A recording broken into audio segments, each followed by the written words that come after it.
Este miércoles, diputados del Partido Nacional, Partido Colorado y Partido Independiente se presentaron ante la Fiscalía General de la Nación.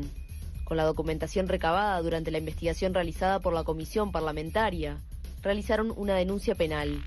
Consideran que hubo ilicitudes y arbitrariedades en el proceso para la construcción de la planta regasificadora en Puntas de Sayago, una obra que quedó inconclusa. Aseguran que hubo acciones de apariencia delictiva, abuso de funciones y perjuicios contra el Estado.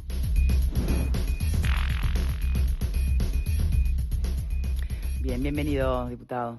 Muchas gracias. Por lo que uno puede leer por allí sobre lo que han sido los informes de la comisión investigadora, están los de la mayoría, está el informe de la minoría. En definitiva, se plantean muchas irregularidades en distintos frentes, pero como común denominador, el gran fuerte está sobre lo que fue la concesión a OAS, ¿no? Bien. Una pregunta concreta. ¿Por qué se plantea esta denuncia en este momento? ¿Por qué no sumarla a lo que es la denuncia presentada por el doctor Salle en el 2013? Porque los elementos que recogió la comisión investigadora hacen referencia a los mismos hechos que denunció el doctor Salle y a hechos nuevos. Y porque la comisión investigadora precisamente tuvo la virtud y el valor de recoger toda la documentación, la prueba testimonial, la prueba documental, todos los elementos asociados a este asunto que yo me atrevo a catalogar, así lo he definido, como trágico para la historia económica del país por las pérdidas que esto ha generado y por los daños en distintas direcciones que ha causado, no solo al Estado, también a los particulares, a las empresas nacionales que intervinieron. Bueno, de eso podemos conversar después. Pero la investigadora parlamentaria actuó durante todo el año 2017, parte del 2018, elevó sus informes al plenario y los 4 partidos que tenemos representación parlamentaria y que somos de la oposición, que integramos la comisión investigadora, Partido Nacional, Colorado, Independiente y Unidad Popular, constatamos irregularidades e ilicitudes. Nosotros entendemos que se cometieron irregularidades e ilicitudes y al mismo tiempo advertimos que algunos de esos hechos vinculados con esas irregularidades tienen apariencia delictiva y pueden llegar a configurar ilícitos penales, cosa que debe determinar la justicia. Ahora, lo que presentó Salle en el 2013, que tiene mucho valor, por supuesto, me parece que se complementa una cosa con la otra, seguramente no contaba y obviamente no podía contar con todos los elementos que surgieron después y que nosotros en el marco de la investigación parlamentaria, repito, a partir de un trabajo que fue muy intenso, de carácter semanal, con sesiones muy largas, recibimos a decenas de testigos, funcionarios, empresas, sindicatos, en fin, todos los que alguna vinculación tuvieron, juntamos todo ese material, toda esa documentación, y eso es lo que fundamenta naturalmente el sentido de nuestras afirmaciones, ¿no? y el valor de nuestras afirmaciones en cuanto a las ilicitudes y la eventualidad de que se hayan cometido delitos. Bien. Ahora, uno escuchaba en su momento a la ministra Cose aseverar que no había dado pérdida el gas Sayago. Y bueno, ¿Cuál es el número que desde lo que es el expediente de la denuncia se plantea como pérdida cuantificable para el Uruguay? Esta es una historia ruinosa para el país. Cuando hablamos de las pérdidas para el Uruguay, debemos incluir todo. Yo lo dije antes, los recursos públicos, es decir, el dinero que puso el Estado o los recursos que comprometió el Estado, pero por supuesto no hay que olvidar las pérdidas que sufrieron las empresas pequeñas y medianas, acreedores nacionales, de OAS hoy que vaya a saber cuándo pueden... que hoy aparecen como contingencias en los balances, ¿no? Yo francamente creo que el gobierno ha apuntalado una mentira, lo digo con mucho respeto pero con mucha convicción. El gobierno, incluso con los actos de estos últimos días con relación a este tema, que capaz que no se han difundido mucho, lo que ha intentado es disimular todo esto, hacer de cuenta que el fracaso no fue fracaso, que Gas Sayago todavía tiene algún valor, porque inclusive ahora la tienen en venta. Pero lo de Shell no sale. Lo de Shell no salió, lo de Shell fue un intento desesperado para que Shell se hiciera cargo a cambio de todo. El gobierno del Frente Amplio, el gobierno de izquierda, le entregaba a Shell el monopolio privado del gas natural en Uruguay. Alcanza con leer el memorándum de entendimiento, que por supuesto no era vinculante, pero ya daba pautas de por dónde iba a ir la cosa, a tal punto, Victoria, para que se vea la irresponsabilidad con la que el gobierno actuó desde mi punto de vista, que le entregamos a Shell el manejo del negocio y ni siquiera le poníamos la condición de que le suministrara gas natural al Uruguay, con tal de que nos sacara el problema encima. Ahora, yendo a lo de los recursos, alcanza con ver el balance de Gas Sayago. Del balance surge muy claramente que las pérdidas, y más que las pérdidas, para ser riguroso, los recursos comprometidos entre pérdidas, capitalizaciones y pasivos, están en el entorno de los 200 millones de dólares. Por allí se dice, pero se cobró una garantía de 100. Sí. Está bien, se cobró una garantía de 100, la mayor parte de la cual ya se gastó.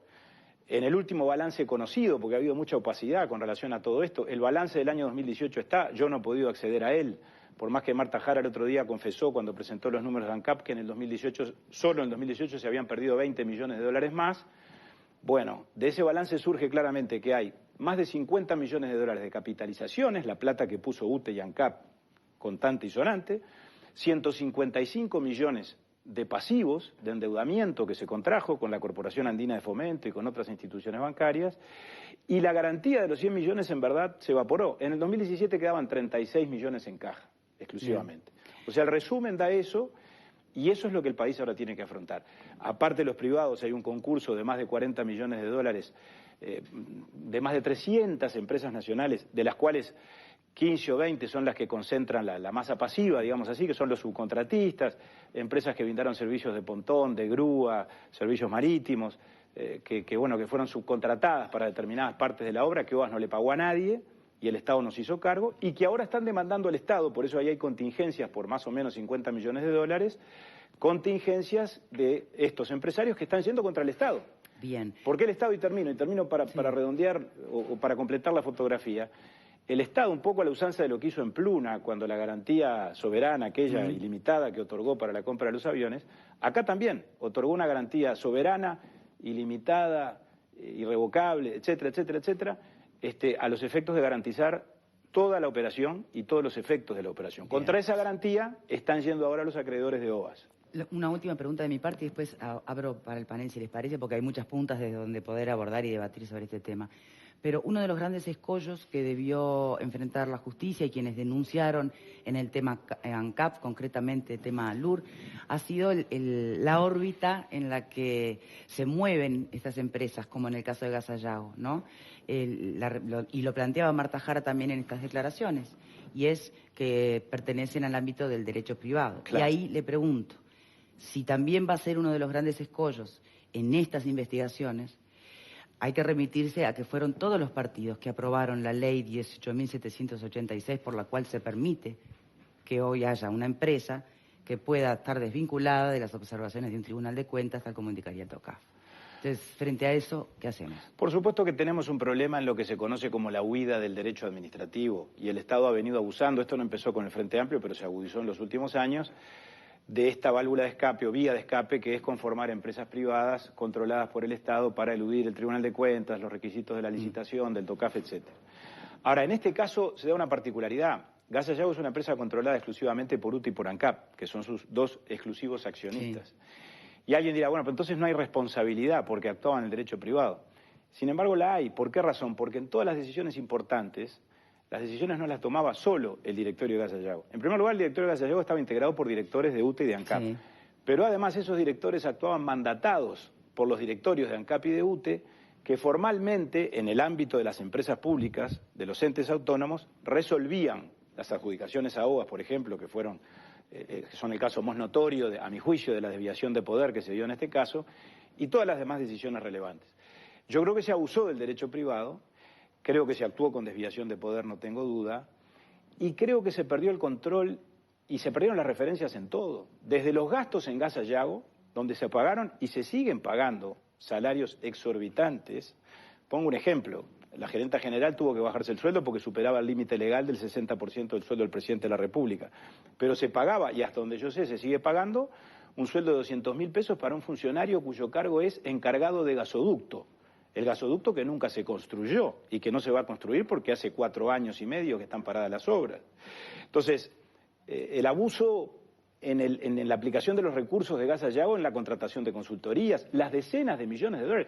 Gas Sayago, como nos dijeron, por ejemplo, Beno Ruchansky, presidente de UTE en el primer gobierno del doctor Vázquez, cuando todo esto empezó, nos dijo, Gas Sayago iba a ser una empresa de patrimonio mínimo, para habilitar exclusivamente a que se hiciera la planta regasificadora.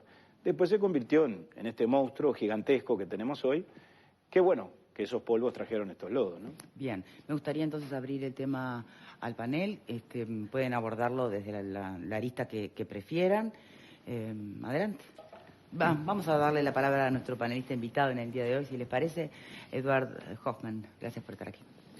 No, yo a simple vista digo, creo que las cosas cuando no se transparentan generan este tipo de situaciones, ¿no? Porque en este tipo de proyectos creo que debía participar no solo todos los partidos políticos, sino también la comunidad, ¿no? Y cuando no se transparentan, generan este tipo de situaciones que, bueno, como dice, rayarán en la justicia será la que decidirá, pero bueno, no quedan claras montones de cosas que aparentemente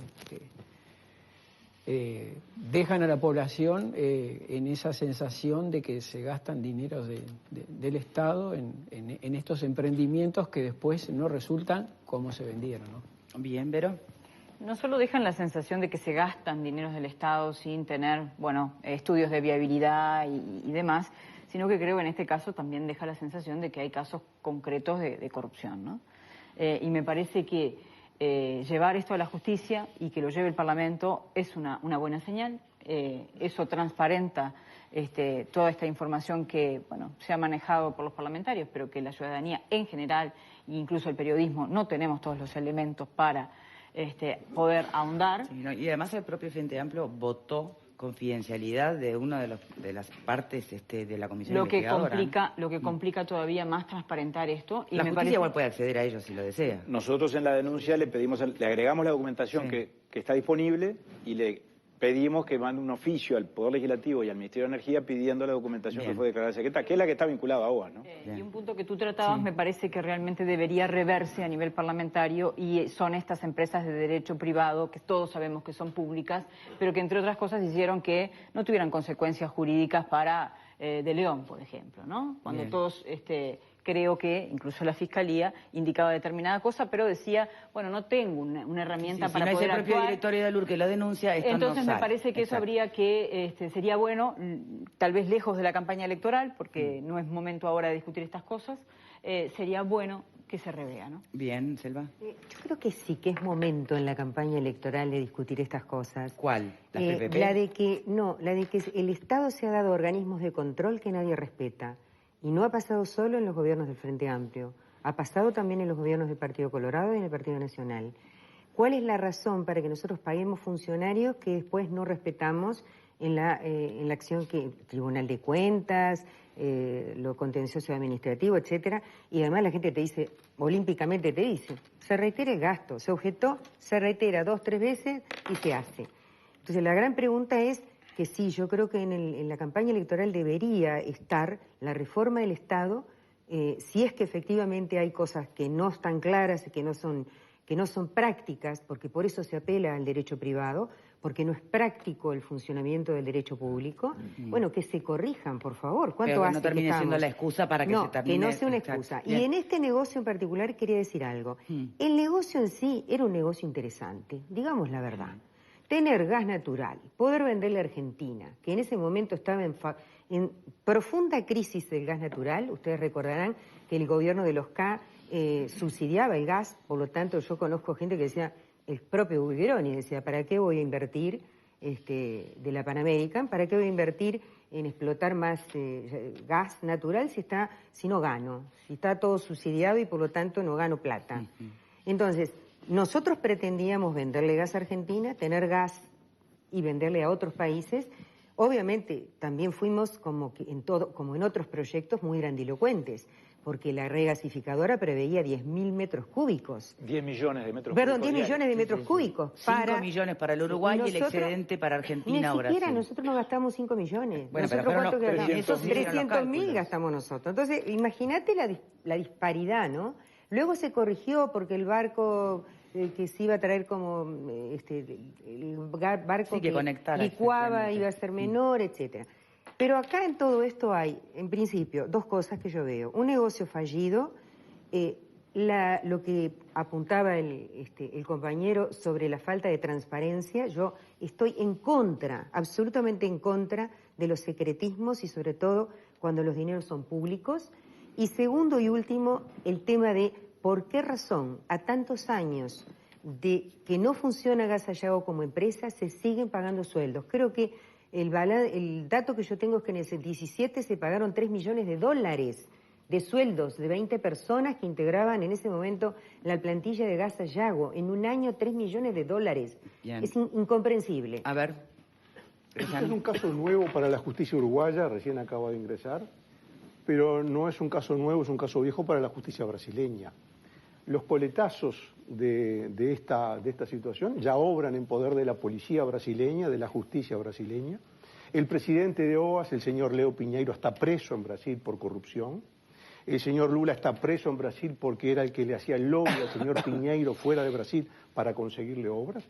Yo no sé si el señor Pimentel, que es el que vino a Montevideo varias veces para interesarse, está preso o sigue suelto todavía, pero si no está preso, le falta poco porque ya está requerido. ¿Está preso? No, no está preso. Pero está requerido, pero está investigado. El señor Pimentel fue ministro de Comercio del gobierno de Lima, luego fue candidato a la gobernación, creo que fue electo gobernador de Minas Gerais. Exacto. Le dio una condecoración al presidente Mujica, la condecoración Confidencia Mineira, allá en Belo Horizonte, y es un hombre muy implicado en este negocio de la OAS con el gobierno. Pascal, no te sorprendas de esas No, cosas. bueno, me permitís, porque acá vino el ministro de Bélgica a defender Cartonati. ¿Me permitís? O sea, no te sorprendas de eso. Yo simplemente lo hacen los gobiernos. estoy poniendo hechos Recuerda arriba de la que vino el mesa que hasta ahora no se habían acá. puesto. Estoy de acuerdo con combatir el secretismo, pero estoy trayendo a la mesa cosas que hasta ahora no se habían dicho, como que el presidente de OAS está preso en Brasil por corrupción, está preso Lula, que era el que hacía el lobby para el OAS fuera de Brasil, y el señor Pimentel, que era el que vino muchas veces a Uruguay a interesarse por esto, no está preso, pero está investigado por la justicia. Por lo tanto, este es claramente un punto de contacto de una obra que se negoció, se adjudicó en forma muy oscura en Uruguay, es un punto de contacto con las investigaciones que llevan varios años en Brasil, que se conoce con el nombre de Lava Jato. Hay muchos políticos, muchos empresarios presos. Hay una serie muy popular en Netflix que la pueden ver, se llama El Mecanismo, donde se explica claramente, con nombres cambiados, pero todos podemos identificar quiénes son, cómo se repartían las obras dentro y fuera de Brasil. Por lo tanto, es un tema muy importante. La justicia va a tener un trabajo muy arduo por delante. Ojalá que no encuentre nada, sinceramente lo digo. Ojalá que no encuentre nada oscuro, ojalá que no encuentre nada irregular, y ojalá que sean solo desprolijidades.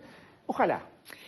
Pero hay mucha gente que está implicada en Brasil que hoy está presa por corrupción y que viene a hacer negocios a Uruguay. ¿En qué quedó, dentro de lo que es el capítulo de la conexión con Brasil, en la denuncia, el testimonio? ¿Fue desestimado de este supuesto delator que en el contexto de una delación premiada dice que hubo intermediación entre Pimentel y Mujica, a quien explica como jefe de la Casa Civil, ¿no?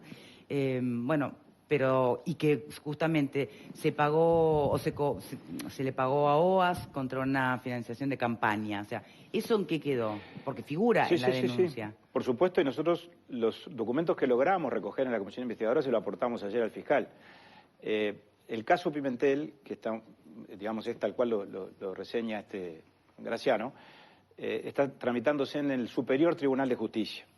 La organización judicial en Brasil es muy compleja. El Lava Jato está en la esfera donde estaba el juez Moro, allí en Paraná, pero el Superior Tribunal de Justicia, que es el órgano de más jerarquía paralelamente al Supremo Tribunal Federal, en este caso se abocó de la causa de Pimentel por los fueros que Pimentel tenía en su condición de gobernador de Minas Gerais. Y allí se está tramitando el asunto. La Policía Federal, que es auxiliar de la justicia, cumplió una serie de actuaciones.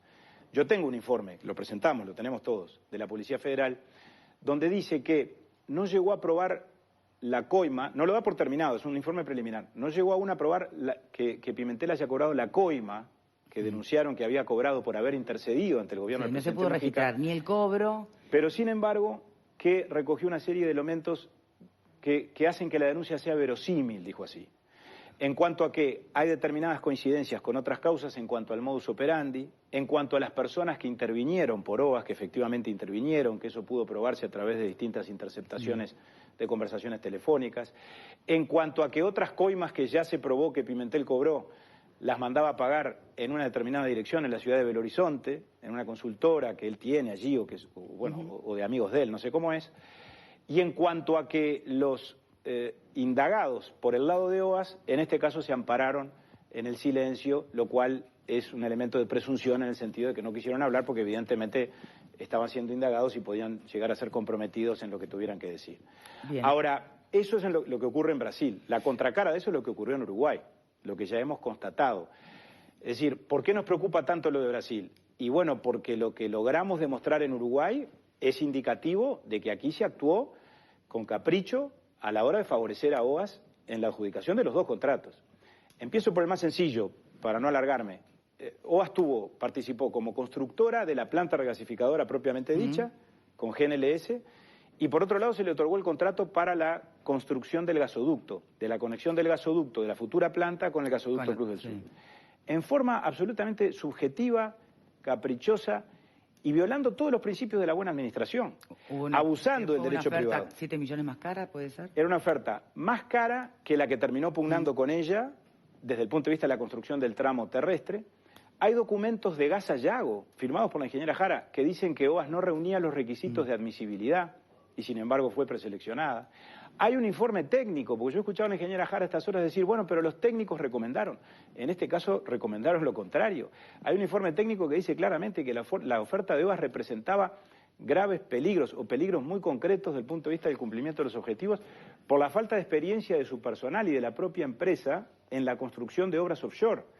El gasoducto tenía 13 kilómetros de tramo terrestre y 3 kilómetros de tramo subfluvial.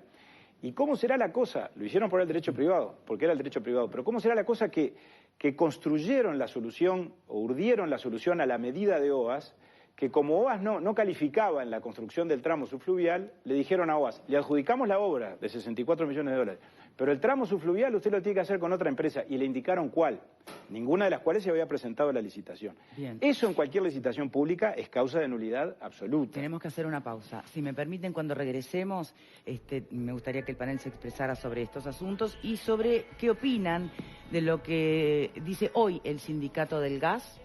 El Sindicato del Gas dice que el Partido Nacional, con esta denuncia, debería decir toda la oposición, porque no es el Partido Nacional solo que está haciendo esta denuncia. Los 4 cuatro partidos. Bien, pero el Sindicato del Gas dice que el Partido Nacional busca sacar rédito político de la regasificadora. Y algo muy similar plantea el propio doctor Salle, con quien conversé hoy telefónicamente, porque él entiende que técnicamente lo que tendría que haber correspondido es que se ampliara el expediente de su denuncia presentada en el 2013, y que esto suena más a estrategia política electoral. A la vuelta seguimos, ya venimos.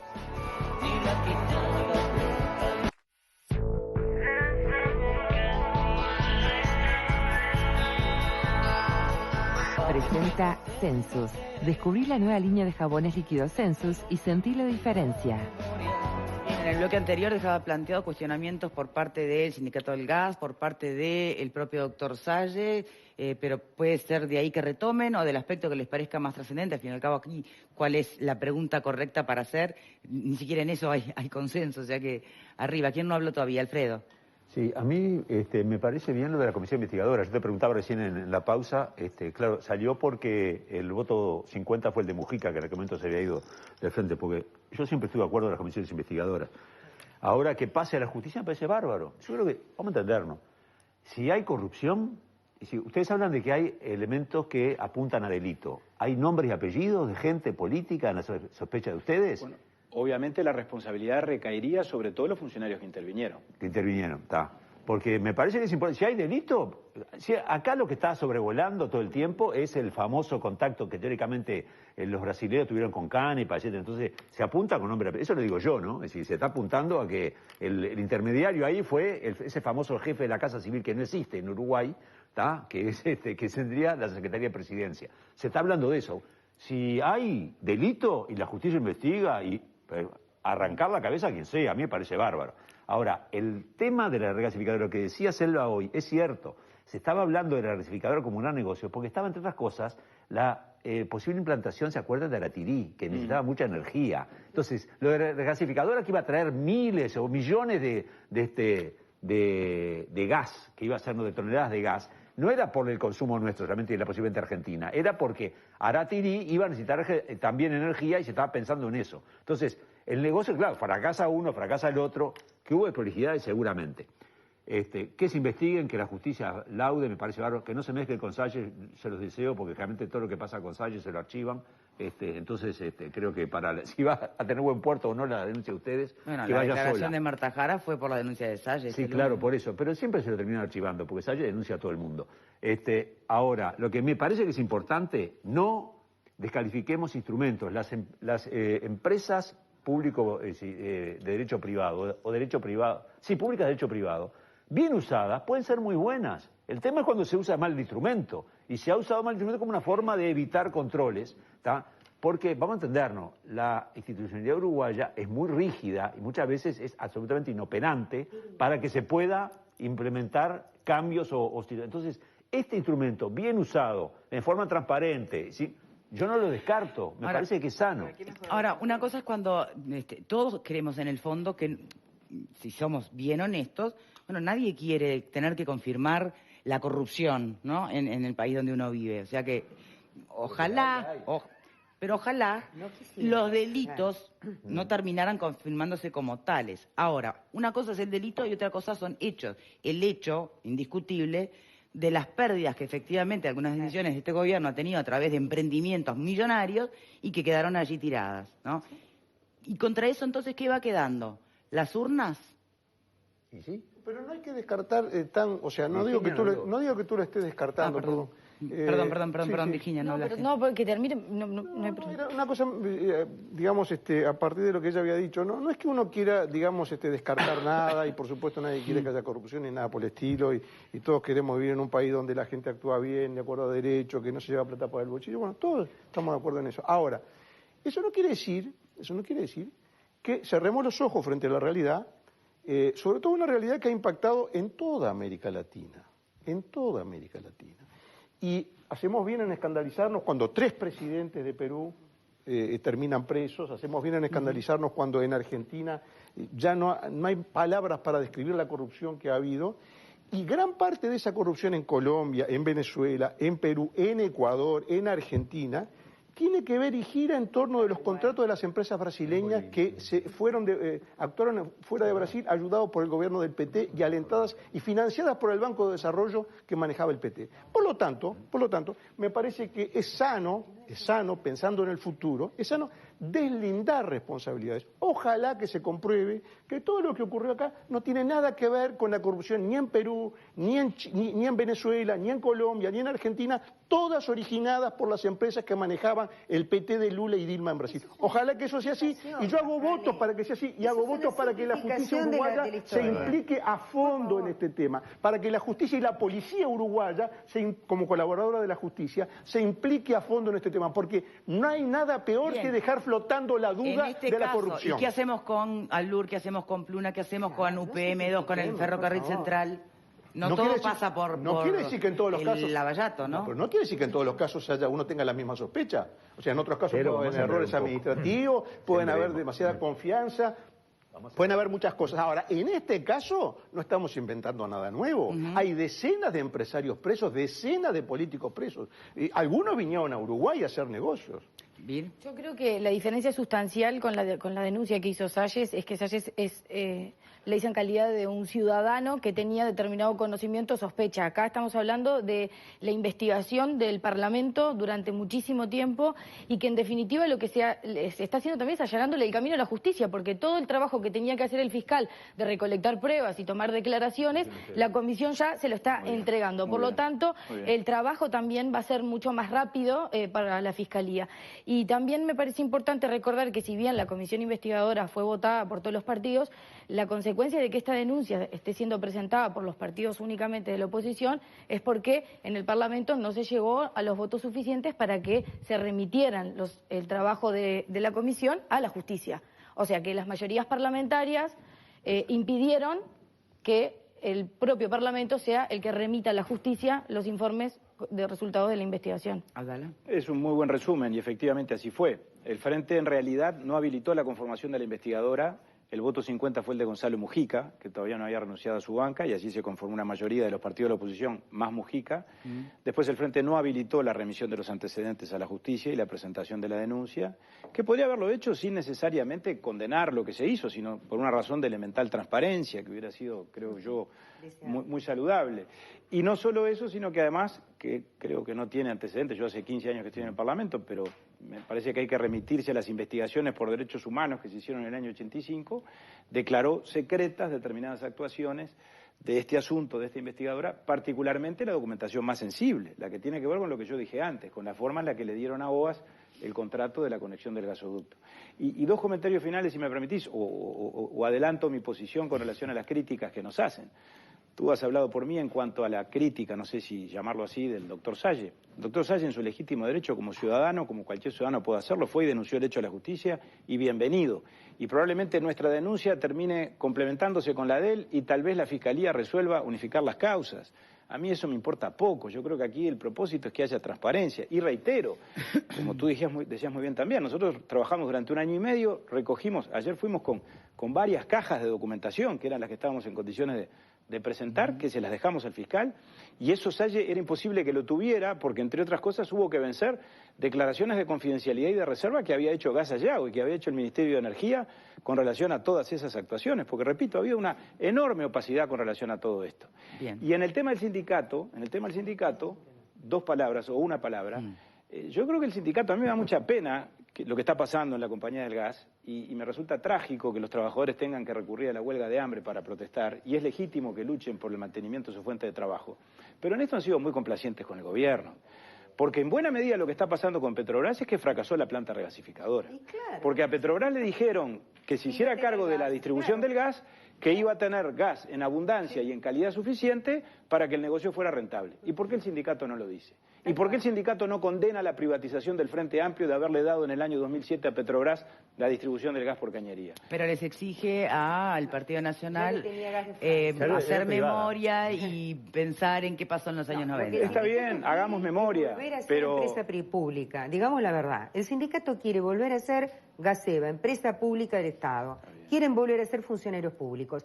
¿Por qué no se privatizó a través del Frente Amplio con Petrobras? Ya estaba privatizado con Gas de France, que no cumplió lo prometido, está muy que bien. no hizo ninguna instalación, y acá defiendo porque Petrobras sé que hizo instalación de los caños y cambió, e hizo una inversión importantísima, con esa perspectiva que tú decías. Y conozco el caso porque trabajé pegado a Petrobras en una época, y recuerdo que una vez dije, pero ¿y por qué no hacen una operación de marketing para vender más gas de cañería? Y me dijeron, ¿y si no tenemos? Sin embargo, la acusan de que no cumplió el plan de Estamos esperando que inversiones. se cumpla, claro, que aparezca... Sí.